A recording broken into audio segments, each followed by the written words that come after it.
Dans cette vidéo, on va comprendre comment calculer un entier à partir de son écriture binaire. Alors il faut savoir que les ordinateurs ne connaissent que deux chiffres, le 0 et le 1. Ça s'explique parce que les ordinateurs sont des objets électroniques et donc il y a deux états privilégiés, soit le courant passe, soit le courant ne passe pas, ça correspond à 1 ou 0. Donc pour bien comprendre l'écriture binaire, il faut d'abord avoir bien compris l'écriture décimale des nombres. Et après, il y a beaucoup d'analogies entre les deux. On va passer de la base 10 à la base 2. Donc des puissances de 10 aux puissances de 2.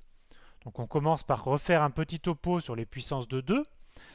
Donc 2 puissance k, c'est tout simplement 2 fois 2 fois 2 avec k facteurs.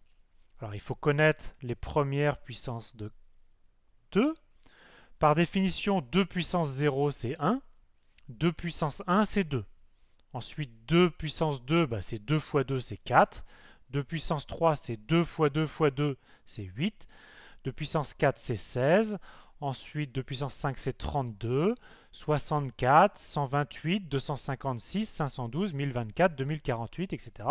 Il faut que tu connaisses par cœur les premières puissances de 2. On a à notre disposition que deux chiffres, 0 et 1. Alors en informatique, les chiffres 0 et 1 sont appelés les bits. Cependant, avec ces deux seuls chiffres, on va réussir à écrire tous les entiers. Alors voyons un exemple. On a ici l'écriture binaire d'un entier. Alors il ne faut surtout pas essayer de le lire sous la forme 1 11 001. Non, il faut le lire chiffre par chiffre. 1 0, 1 1, 0 0 1. Et ça correspond à l'entier 89. Alors maintenant, je t'explique comment on est passé de l'écriture binaire à 89. Alors c'est exactement comme pour la base 10, l'écriture décimale, sauf qu'ici, on est en base 2, c'est-à-dire qu'on va utiliser les puissances de 2. Donc le calcul se fait grâce au tableau suivant. Sur la première ligne, on a écrit l'écriture binaire de notre entier. Et en dessous, on a écrit les puissances de 2 en commençant par le plus à droite avec le chiffre des unités qui correspond à 2 puissance 0. Ensuite 2 puissance 1, 2 puissance 2, 2 puissance 3, etc. jusqu'à compléter le tableau. Donc maintenant, sur la ligne de l'écriture binaire, on va regarder si on a 1 ou 0. Si on a 1, on garde la puissance de 2. Si on a 0, on n'en tient pas compte. Donc on commence toujours par le chiffre des unités. Donc ça commence par un 1, donc on garde la puissance de 2, 2 puissance 0. Ensuite, on a un 0, donc on ne tient pas compte de la puissance de 2. Ensuite, on a encore 0, on ne tient pas compte de 2 puissance 2. Ensuite, on a un 1, donc on garde 2 puissance 3. Ensuite, on garde 2 puissance 4. Ensuite, on a un 0, donc on ne tient pas compte de 2 puissance 5. Et ensuite, on garde 2 puissance 6 parce qu'on avait un 1. Et maintenant, on additionne les nombres qu'on a obtenus. 64, plus 16, plus 8, plus 1. Et ça fait 89. Alors, une autre façon de voir, c'est d'utiliser en fait la formule qui est ici. Alors, on recommence en lisant cette formule par la droite. On a ici 2 puissance 0 et ensuite le chiffre des unités. Le chiffre des unités, c'est le chiffre le plus à droite. Et ensuite, on a 2 puissance 1 fois le chiffre juste avant. Ensuite, 2 puissance 2 fois le chiffre, 2 puissance 3 fois le chiffre, 2 puissance 4, etc. Donc en rouge, on retrouve l'écriture binaire 1, 0, 1, 1, 0, 0, 1. Et devant, on a une certaine puissance de 2. Et maintenant, on calcule. Ça revient à garder les puissances de 2 qui ont un facteur 1 et à jeter celles qui ont un facteur 0. On obtient bien 64 plus 16 plus 8 plus 1, ce qui fait bien 89. Bien évidemment, Python comprend l'écriture binaire des entiers. Pour écrire un entier en écriture binaire, il suffit de commencer son écriture par le préfixe 0b. Attention, c'est bien 0b, ce n'est pas la lettre O.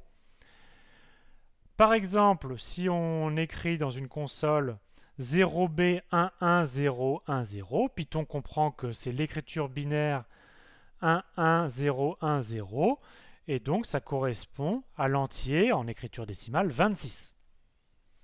Même chose pour 0B, 1, 1, 1, 1, 1, ça correspond à 31. Donc maintenant, ton travail est double. Tu as ici une liste d'entiers qui sont donnés en écriture binaire. Premier travail, tu calcules à la main l'écriture décimale de chacun de ces entiers. Et deuxième travail, tu vérifies avec Python que tes résultats sont exacts. Alors si on prend par exemple l'écriture binaire 1, 0, 0, 1, 1, alors ça vaut 2 puissance 0 plus 2 puissance 1 plus 2 puissance 4, ça fait 19. Et si tu n'es pas sûr de ton calcul, tu tapes dans Python 0b 1 0 0 1 1 et tu vérifies ton résultat.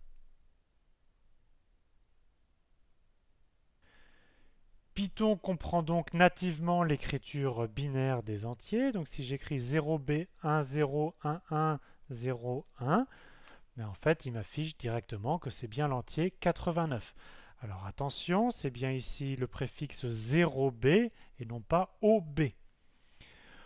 On peut manipuler l'écriture binaire comme un entier quelconque. On peut stocker par exemple un entier qu'on a donné en écriture binaire 1, 0, 1. On peut le faire avec un autre entier 0b 1 1 1 0 0 1. Et on peut afficher x, afficher y, ou ici afficher directement la somme x plus y. On peut mixer plusieurs types d'écriture. Si je définis le nombre z qui est donc donné en écriture décimale, c'est 65.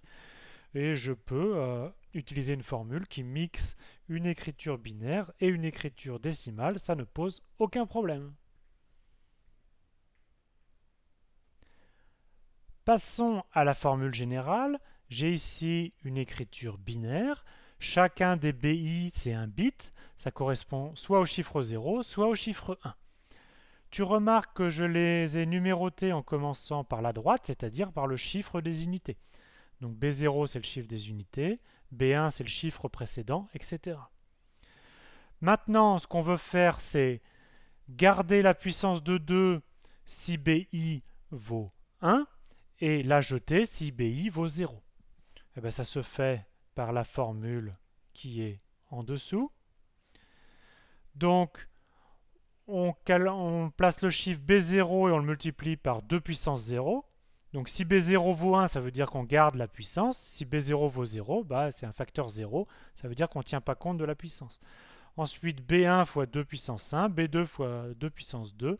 Et de la formule générale, c'est BI fois 2 puissance I. On additionne tout ça et on obtient donc notre entier n.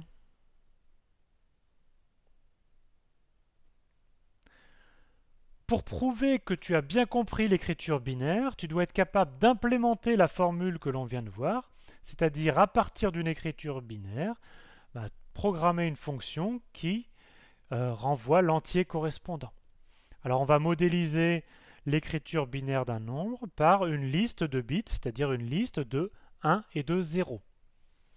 Ensuite, tu dois programmer la formule qu'on vient de voir en une fonction binaire vers entier, qui en entrée prend donc une liste de chiffres 0 ou 1 et qui en sortie renvoie l'entier correspondant à l'écriture. Et donc par exemple pour cette liste-là, ça doit renvoyer 55. Alors tu dois faire attention, dans la formule qu'on a vue précédemment, on avait l'indice 0 qui correspondait au chiffre le plus à droite, au chiffre des unités. Donc pour programmer ta formule, ça peut être une bonne idée de commencer par inverser la liste qui t'est donnée en entrée avant de multiplier par des puissances de 2.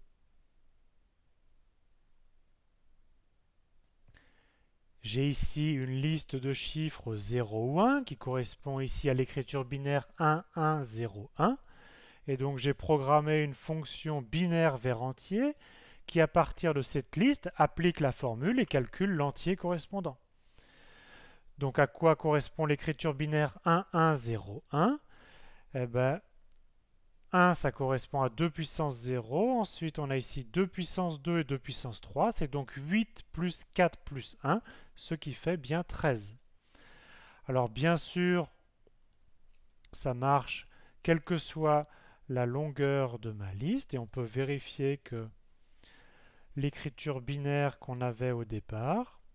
1, 0, 1, 1, 0, 0, 1, ça correspond à l'entier 89.